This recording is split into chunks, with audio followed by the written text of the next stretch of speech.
Hi everyone, and welcome to the latest episode of Just Good Games. So, 2019, what a year. What a good year for games. What a great year for games if you count that it's the year which Just Good Games started. Although, probably not as good as 2018. 2018 was massive, but 2019 had some cracking games. So I am now going to do a list of my top 10 games for 2019. This is obviously my opinion, what I think. You'll probably be able to guess a bit because of the review scores I've been given, but some of the earlier games, obviously I didn't review because of channel not starting. So it'll be a bit of a fun guessing game to see what's going to come out on top. So, without further ado, let's get on to number 10. But first, heavy spoiler alert and a brief message. This is gaming icon Mario, and these are his nipples. Mario and his nipples would like you to subscribe to this channel. Please, don't let Mario and his nipples down. So hit subscribe now. The year started off with a bit of a bang with 3 massive releases. The other 2 we might come across later, wink wink. But the number 10 on my Game of the Year of 2019 list is the return of Dante, Nero and the new edition of V in Devil May Cry 5. This was my first review on Just Good Games and was an absolute return to form for Dante and co. Each character had a unique playing style and played really well, but it was Dante who really stole the show in this game. After a negative reaction to the redesign in the last game, DMC, it felt like they had to really make up for it with Dante, and they did not disappoint. The fast-paced action was enough to rival and nearly take the hack and slash crown from Platinum Games and Bayonetta. The story was full of twists and turns, some you could see coming a mile off, and some which genuinely had me surprised. The return of Virgil and the reveal that Nero is his son is just really cool. It sets up DMC 6 nicely and really sets Nero up as the main protagonist of the franchise, even though we all know Dante will be back. If you've been watching this channel from the start, and I know you have, you will know that I absolutely love unique games, and they don't come more unique and more absolutely off the wall crazy than Catherine Fullbody. This is a sort of revamp / remake of the 2011 cult classic from Atlas Games. I didn't pick it up the first time, and then I played Persona 5 and obviously got into Atlas's style of gameplay, style of storytelling, and I found out they were remaking this. I just had to get it. The block puzzle sections, which form the main bulk of the gameplay, are great and challenging without ever getting too tedious. The story is so off the wall crazy and fantastic, but it will have you going through it again and again to achieve the 12-ish different endings. I've done it and it's well worth it. The multiplayer is a real laugh as well when you have friends over, and the Tower of Babel mode will keep you coming back for more and more.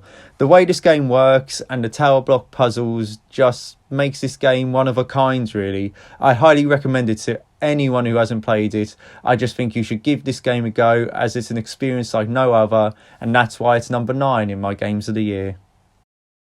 The Outer Worlds, not to be confused with the awesome game The Outer Wilds, is what I would call a proper RPG, proper old school RPG, and I hadn't played one of those in a long time. It's also a really good one at that. The combat is great and pretty much what you would expect from any action RPG these days, but that's not really what this game is about. You shoot a lot of things, but this game is more about the world, how well crafted, populated with life and stuff to do. Each of the many planets you visit just are chock full of stuff to do. There's just so many missions to take on and so many ways to tackle each mission.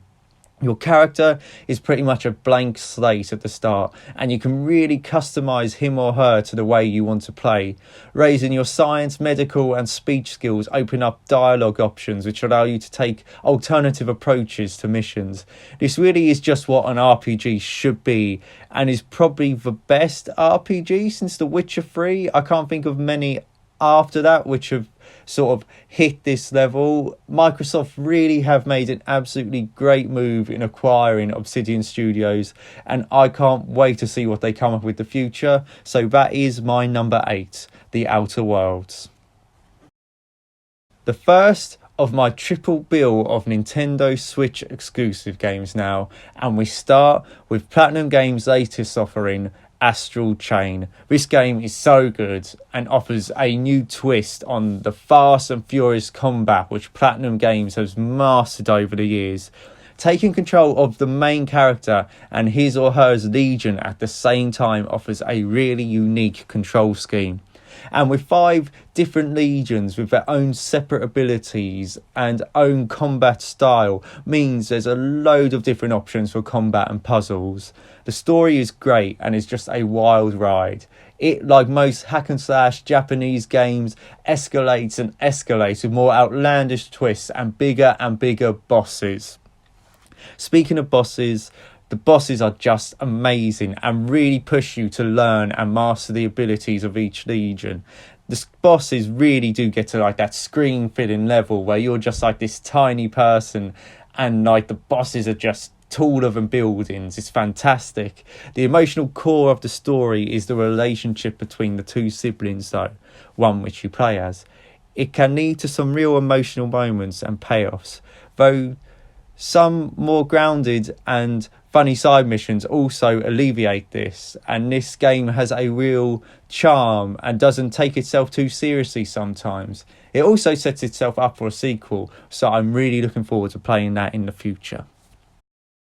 Luigi's Mansion 3 was well worth the wait. This game was just chock full of ideas and had so much charm. It is Nintendo doing what Nintendo have been doing for years, innovating but somehow keeping it oh so familiar. Playing Luigi's Mansion 3 is like checking back in with an old friend, and then they show you all of this new stuff they've learned. The new moves with the poltergust, Luigi, and the fantastic level design and like the theme of each level had me grinning the entire time I played this game. And like the next game I'm going to talk to you about, it never outstays its welcome. You spend the right amount of time on each floor, solving its puzzles and then defeating its boss with everything you've learnt on the floor. Then suddenly you're off to the next one and a different puzzle presents itself to you. Story-wise, it's pretty basic, but that's not why we play these games, why we play Nintendo games, why we play games with the characters of the Mushroom Kingdom. Mario has been saving a princess for the last 30 years, and if Luigi is saving buildings from ghosts for the next 30, then sign me up, as I would happily play Luigi's Mansion 4, 5 and 6.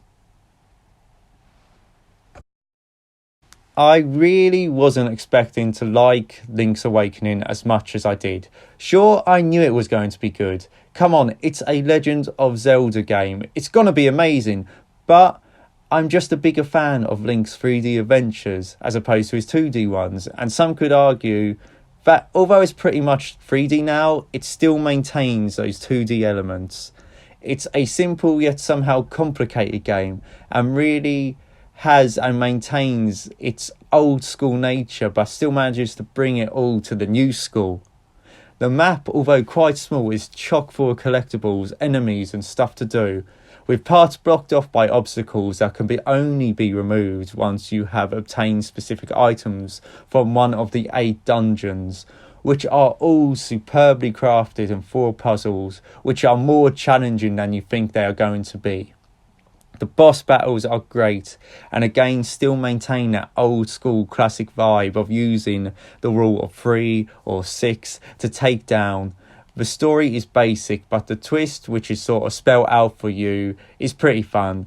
It should speak volumes that this is my top Nintendo game this year, as they overall have had the best exclusive lineup this year. I really hope Nintendo remake/remaster a couple more of the old Zelda titles. Majora's Mask, please, and A Link to the Past, please. As if this is the quality that we're going to get, then again, sign me up, Nintendo. This choice and placement is probably the most sentimental one on this list, as I am just a massive fan of the Kingdom Hearts series and I've pretty much played all of them. To be honest, if you don't like Kingdom Hearts, you don't like Kingdom Hearts, and if you like it, you love it. So I fall on the love it side. I was so excited to finally play the conclusion of the Xehanort saga, and in my opinion, it really didn't disappoint. Yes, pacing wise, it was very lopsided towards the end, but it was just full of fan service and big moments we have been waiting for years. The returns and reunion of Terra, Ventus and Aqua was absolutely amazing. Fan favourite Roxas getting his return and his moment right at the end was absolutely awesome. Battling all of Organisation 13 and the final battle with Xehanort, all are just moments which Kingdom Hearts fans have been waiting for years. They had to bring so much together, and for the most part it worked. Gameplay and graphically, this is also the best Kingdom Hearts game. Sora actually plays like he is a Keyblade master, although technically not one, throwing out combos and special moves left, right and centre. The Disney worlds are fantastic, and most of them really do hit the mark. It's a bit like Avengers Endgame, this game, to be honest. It has to somehow bring together years and years of stories and games and tie a nice, neat little bow around it, while also setting up what's to come in the future. And it most definitely succeeds in doing both of those.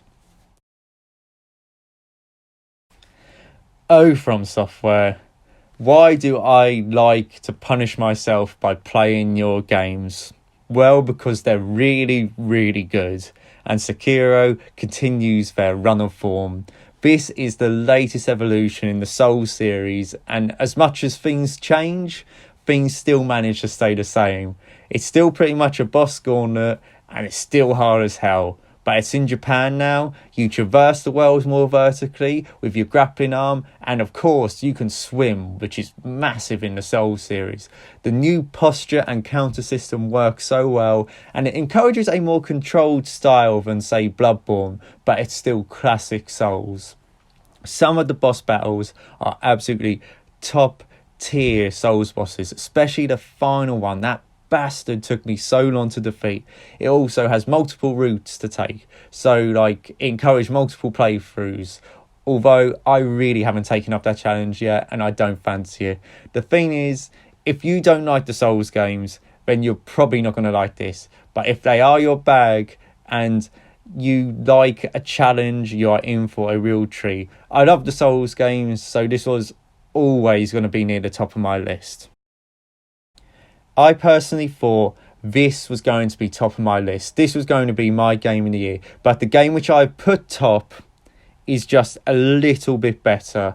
And to be honest, I probably enjoyed the top game a tiny bit more.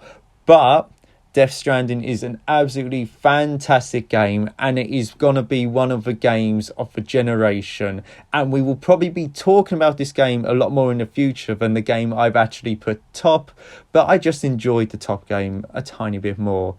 But this game is so unique. The story is fantastic. The end twist is worth the price of admission on its own.